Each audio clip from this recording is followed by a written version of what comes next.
Ladies and gentlemen, friends, brothers and sisters, fellow survivors of brokenness, bank account strugglers, and aspiring billionaires. Let me begin by saying this as loudly and as clearly as possible. You can be born poor, born in a mud hut with a leaking roof, born under the stars, not because you're romantic, but because your ceiling gave up. But please, whatever you do, don't die in the same condition. You might start life wearing hand-me-downs, eating whatever the neighbor's kindness permits, sleeping on a mat thinner than your last bank transaction, but that doesn't mean you're supposed to stay there. Let's get something straight. Being born poor is not your fault. You didn't choose the family, the village, or the situation you were born into. Some of us were born in homes where the only thing that grew was the electricity bill. The only inheritance we received was a broken fan and a mountain of survival instincts. But dying poor? That one might need some explaining. I know this story well because I lived it. I wasn't just born in poverty, I had a full-time membership. This wasn't casual poverty, this was premium grade struggle. The kind of poverty where our rice had more stones than grain.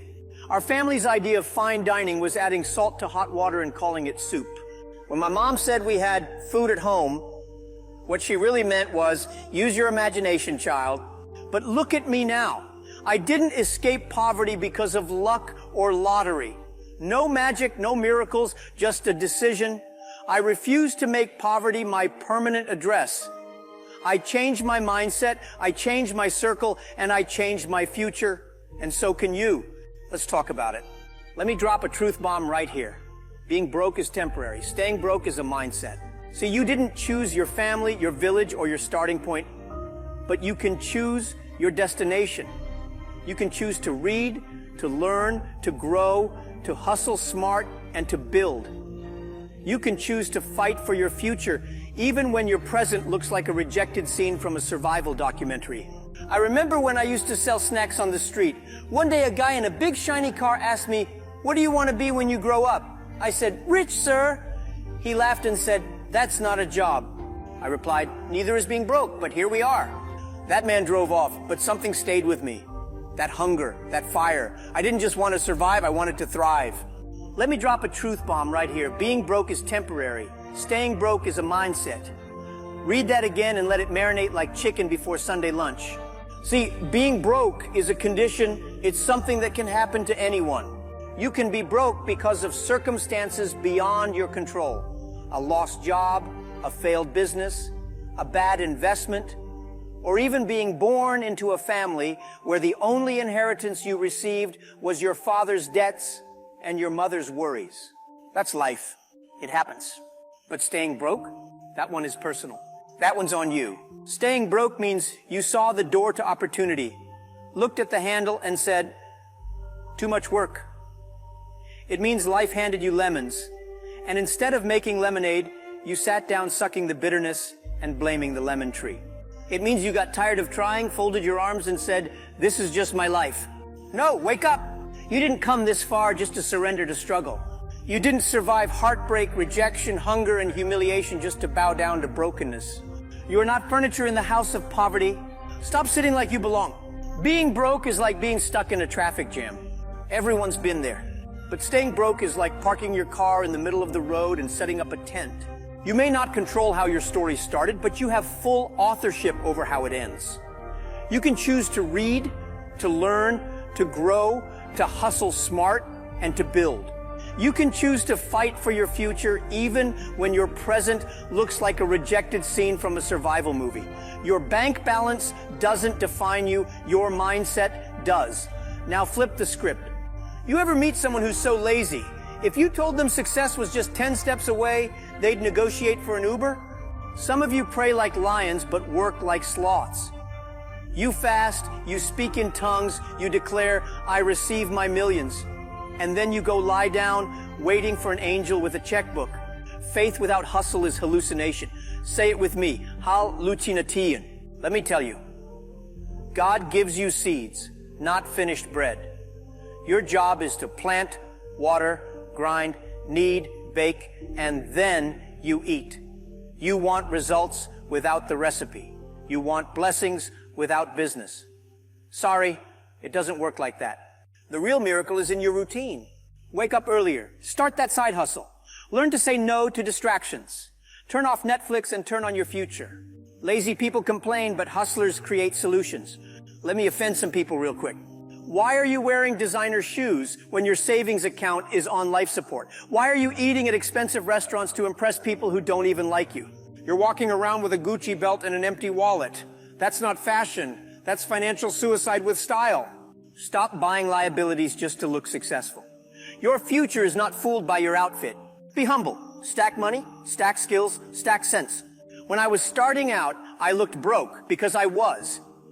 I wore the same shoes for 2 years, not because I liked them, but because my budget said, pick a favorite and stick to it. Let people laugh. You're not in a competition for likes. You're building wealth, not chasing clout. Let me ask you something deep. Do you have a vision, like a real one? Do you know where you're going? Or are you just waking up every day hoping something good will happen?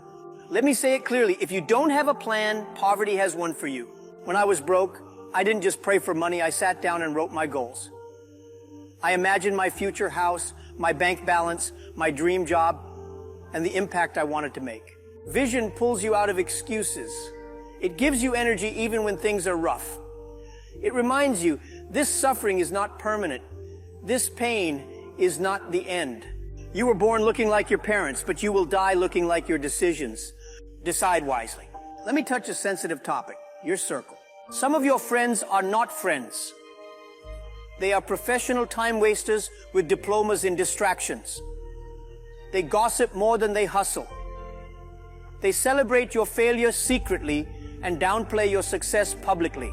If your friends don't challenge you, inspire you, or push you, they are furniture. They're just there. You need people who speak wealth, not just wear chains. People who are building, not just bragging. Friends who will say, bro, I love you, but you're wasting your talent. Find mentors. Join mastermind groups. Get around hungry people. Poor Company is a poverty plan. Upgrade your circle. Some of you grew up hearing, money is the root of all evil. No, it's not. The Bible says the love of money, and even that's misunderstood. Money is a tool, a very good one. You can feed families, build schools, fund dreams, travel the world, support churches, all with money. But you know what's dangerous? Being broke and proud of it? Don't romanticize suffering. Don't spiritualize laziness. Don't brag about managing when you could be thriving. Study money, respect it, manage it, grow it. And remember, money is attracted to value. If you bring value to the world, money will chase you. So the question is not how do I get money? It's how do I become more valuable? Let me say this lovingly. Nobody owes you anything. Not the government, not your relatives, not your friends, not even that rich uncle you're always hoping will remember you. If help comes, thank God, but if it doesn't, don't wait, build your own boat. Your life is your responsibility, not your villages, not your teachers, not your exes. Get up and fight for your destiny like it depends on you, because it does. You know what kept me stuck for years? Fear of failure. Until I realized every rich person I admired had a failure story. Elon Musk failed multiple rockets. Jack Ma rejected from jobs we dream of. Oprah fired from her first TV job. Me, I once started a business selling wigs.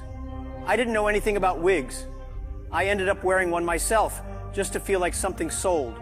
But I learned failing is not the opposite of success. It's the price you pay for growth. Fail forward, laugh at your mistakes, take notes, not shame. If you're afraid to fail, you're afraid to succeed.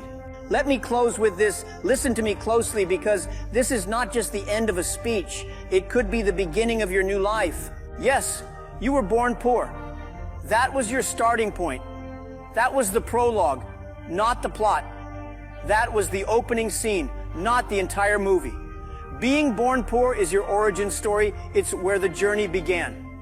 But your destination, that, my friend, is completely up to you. You have the power to rise, to build, to break every generational limitation and rebuild a legacy. You can dream bold dreams that terrify your fears. You can create businesses, solutions, art, and opportunities that didn't exist before you arrived. You can dominate in your field. You can inspire others just by showing what's possible when you refuse to bow to poverty.